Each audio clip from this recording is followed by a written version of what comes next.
Hey everybody, Chris, the old-ass retro gamer here. It's that time of year again.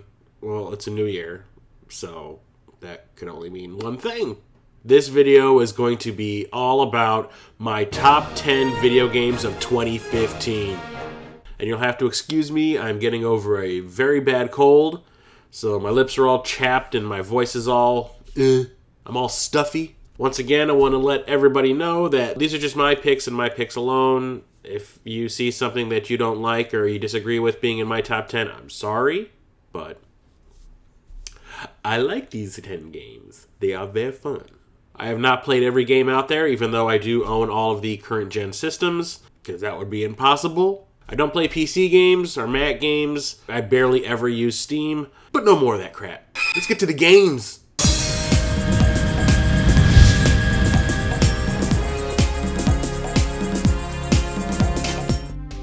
Since I wasn't collecting games back in 2010 when Watermelon first released Pier Solar for the Sega Genesis, I never got on that hype train that seems to still be chugging along in regards to this title. A newly developed JRPG in the classic style for the Genesis? No way! Well, I missed out on that, but when I learned that the developers were converting it for the Dreamcast, that's when I got all over it. Unfortunately, players seem to have multiple issues with it. Me? Since I only recently learned about it, I had zero expectations. Only that it was a throwback to games like Phantasy Star or Final Fantasy. I will admit, though, that Pier Solar doesn't come close to that level of awesomeness. But in its own right, it's quite entertaining. It follows all the tropes you'd expect from the genre, with a young adventurer setting out into the world to help a friend, in this case his ailing father, and ends up participating in a grand adventure filled with monsters, dungeons, and new companions. I really enjoyed the way magic works during encounters with the use of gather points alongside the typical magical points. I also liked the characters and their quirky dialogue. The art style has an amped up 16-bit look to it, but you are able to switch between the faux HD and the original Genesis graphics, which is kinda cool. Unfortunately, the cutscenes are kind of lame, with ugly static pictures being used instead of animation. The game starts out pretty rough with a high learning curve for the first couple of hours, and the menu system is outright garbage. Regardless of its many faults, I managed to have a lot of fun with Pier Solar and the Great Architects. Hey, I'm just happy that we have a new game for the Dreamcast. I'm easy to please!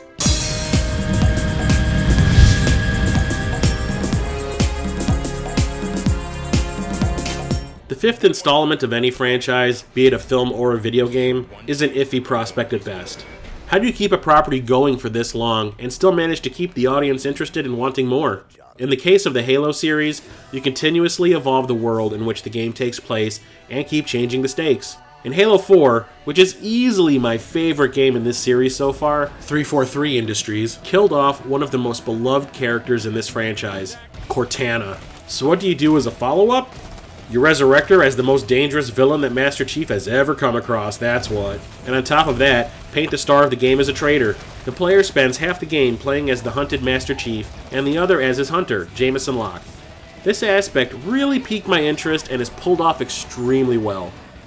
A fun new dynamic introduced in Halo 5 is the fact that each character has a group of accompanying AI soldiers that can revive the player if he is defeated within a certain time frame. While it does manage to keep the game moving along if you are outnumbered and keep dying, I discovered that sometimes it just does not pan out. There were times where my teammates were 5 feet from me, and no matter how many times I called out for their help, they didn't lift a finger to revive me. Still, everything you love and hate about Halo is present here, from the awesome weapons, the convoluted story, amazingly responsive controls, and top-notch presentation. This game looks like it cost hundreds of millions of dollars to produce, as it is one beautiful-looking game. This definitely isn't my favorite game in the series, but it is in the top 3. And all this is based off the story mode alone, as I absolutely refuse to touch the online portion.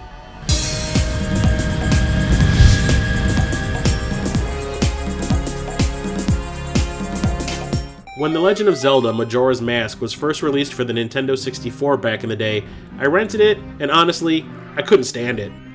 I wasn't the biggest fan of Ocarina of Time either, but something about Majora's Mask really rubbed me the wrong way. Now jump forward almost 20 years, and my tastes have most certainly changed. I wasn't looking to pick up the 3DS port of this game, but finding a cheap copy on Black Friday really changed my mind. I gave it another shot, and wow, this game really is something special. The world of Termina is dark and foreboding, not the usual bright and sunny Hyrule we all remember, and the impending threat of the moon crashing down and destroying the world in 3 days really lays the tension on thick. but it's the Groundhog Day plot twist that really makes this game for me, as Link is able to travel back in time to the beginning of the 3-day cycle to continue his quest. It's a cool device that sets itself apart from the previous games in the series. All the different masks you can collect and use, the labyrinthine dungeons, and awesome boss encounters add up to one great gaming experience. Sure, it drags in parts, and some of the side quests are pointless waste of time, but 90% of the game is the shiz. And it doesn't hurt that the 3D is absolutely wonderful. Majora's Mask has gone from one of the worst entries in the series to one of my all-time favorites. It's the truth.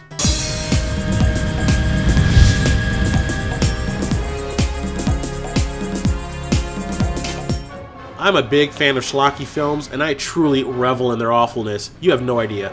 Earth Defense Force 2, Invaders from Planet Space, reminds me of some weird Starship Troopers meets Contra meets Sam Raimi B-movie in video game form in all the best ways.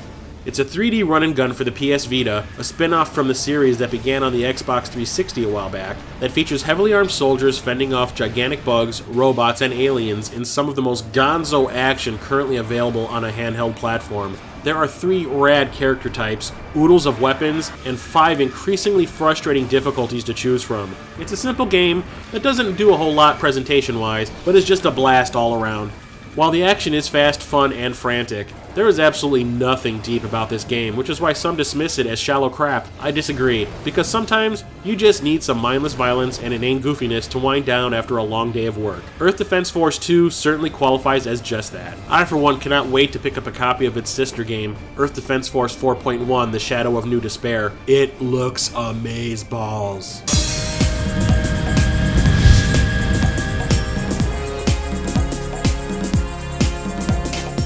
Last year, I stated that one of my favorite games, which was Call of Duty Advanced Warfare, was the lightning rod of hate out of all of my selections.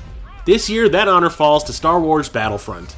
This reboot of the franchise from the PS2 Xbox days is a first-person shooter that primarily focuses on multiplayer online matches. I usually don't go for that type of approach for my first-person shooters, as I prefer offline story modes, but I was willing to give this a go after playing the awesome demo. I had an absolute blast, and I still do with the retail version. In fact, I purchased Xbox Live just so I could play Battlefront. Sure, the amount of maps currently available is a little underwhelming, as is the lack of perks and other sort of BS that annoys me about this genre. And this Season Pass crap, when will it stop? But for me, this is an uncomplicated and pure first-person shooter that features gorgeous graphics, fast and fun gameplay, a wide variety of modes and game types to choose from. I'm especially fond of Fighter Squadron, which is a Wing Commander-esque aerial combat simulator. And of course, John Williams' iconic music. If you want to play an online first-person shooter that keeps players on even footing despite their in-game rank, Star Wars Battlefront is the game for you.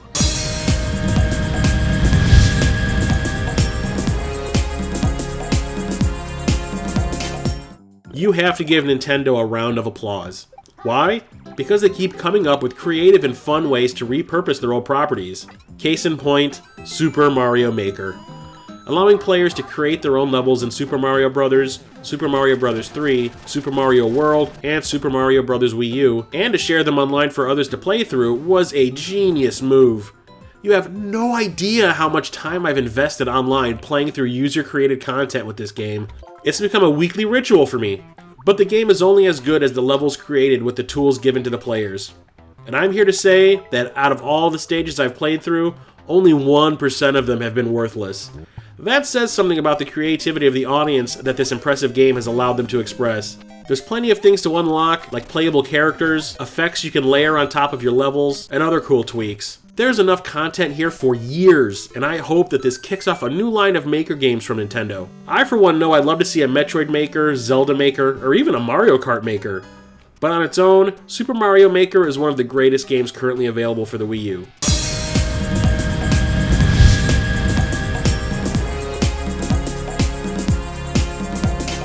Being that I've been a Transformers fan since childhood, Devastation had a lot to live up to in my eyes. It came out of nowhere and whooped my Generation 1 lovin' ass all over the joint. Developed by Platinum Games, makers of the Bayonetta series, Transformers Devastation is a love letter to longtime fans like myself. Feeling more like an interactive episode of the old school cartoon from the 80s, Devastation is a cel-shaded beat-em-up masterpiece. There are plenty of characters to choose from, including favorites like Optimus Prime and Bumblebee, and you can upgrade them in multiple ways with weapons and the like by combining your loot. While this is the most frustrating aspect of the game in my eyes, as nothing really feels like it's combined into a weapon of note, the combat and play control are where this game shines. It's one of the flashiest and most visually impressive games out there, and that's a ton of fun to boot. Laying a massive combo down on Devastator was one of the most satisfying moments in gaming I had last year. Yet another licensed game that defies expectations and is totally worth the time and money investment.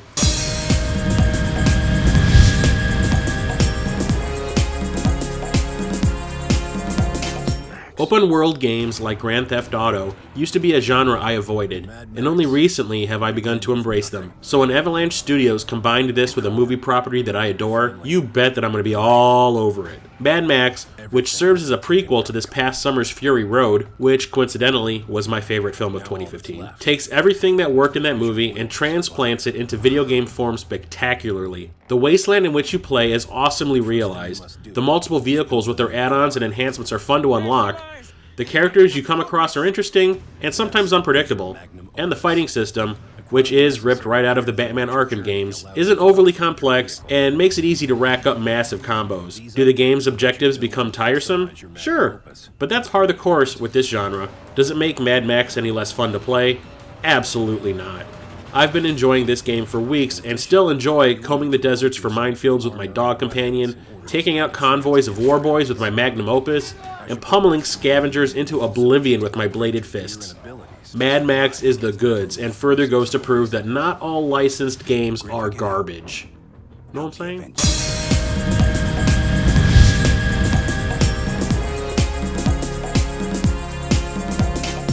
As a collector of video games, I am not a fan of digital downloads, as I'd much rather own a physical copy. Sometimes you have to make an exception when a game is as good as Gunman Clive and its sequel. Originally, I downloaded these two games for my 3DS, but once I learned that they'd both be available in one HD package on the Wii U, I said, take my money now! Gunman Clive and its sequel are a callback to the side-scrolling days of old that reminds me of a Western take on Contra.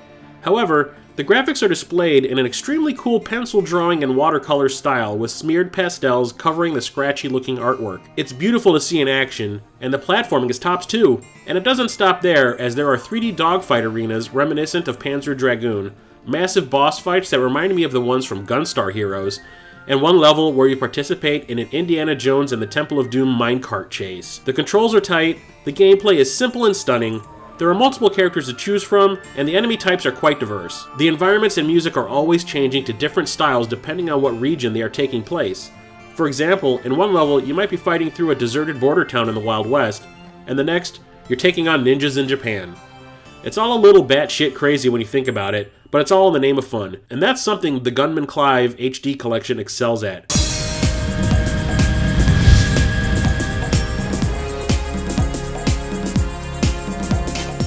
I'm pretty sure that you're not at all surprised by Mortal Kombat X being my top game from 2015.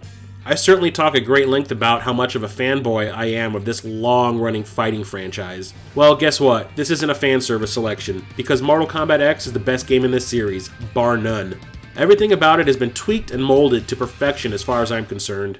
The controls are as responsive as ever, with combos feeling natural and are actually quite easy to pull off, not requiring long streams of memorized button presses as in previous entries. The graphics are amazingly detailed, with massive characters filling the beautifully morbid interactive backgrounds as particles and blood rain down upon them. While a few characters are redundant, as are some of the uber-graphic fatalities, the rest of the roster is creative and varied. There are multiple modes, some requiring a massive time commitment to fully enjoy, a clever but short story mode, and plenty of extras to uncover and unlock, like the elusive brutalities. MKX has longevity written all over it. My main gripe? Those goddamn microtransactions. The easy fatality and other pay-to-play crap just gets on my nerves. Thankfully, you don't need to purchase any of that garbage to fully enjoy this game. And aside from buying the downloadable characters, I haven't felt the need to either. Mortal Kombat X is one of the finest fighting games I have ever played, and even though it was released early in 2015, I am still playing it on the regular. That speaks volumes as to its quality, and further goes to show why I chose it as my favorite game of last year. And there you have it, my top 10 games of 2015. There's a couple surprises in there, huh? Didn't see them coming. Didn't know about that Gunman Clive, did you? Because I don't ever hear anybody talking about that lovely, lovely jam.